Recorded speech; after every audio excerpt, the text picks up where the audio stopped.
So you go through and you create your ideal birth vision for home birth. You create your backup plans for if something does need to change. And you're quite clear on which things are going to be deal breakers for that home birth where you're like, you know what? It's probably better if I go to the hospital now.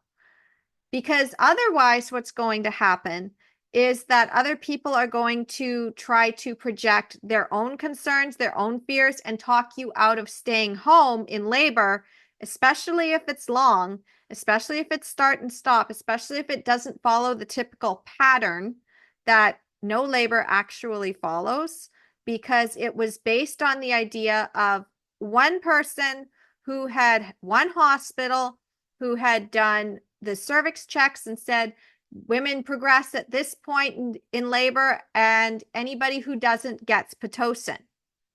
So it was not a very good study. Friedman's curve was not a very good study. And unfortunately, our medical system bases labor stages on this study.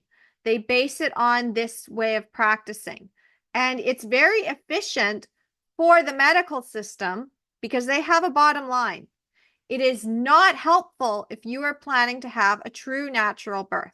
Your labor is going to unfold in a myriad of different ways, and you could go fast. It could be slow and build up over a course of weeks and stop and start like mine did with my daughter. Or it could be gradual over 3 days, which again kind of happened to me, and it's happened with some of my clients.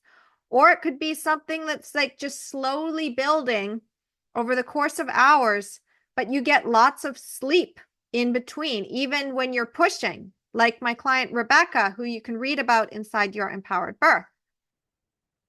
So if you understand the true natural birth process and you understand that it could unfold any way, then you're less likely to think that just because labor is taking longer than it should, that there's a problem, and then you don't get transferred to the hospital.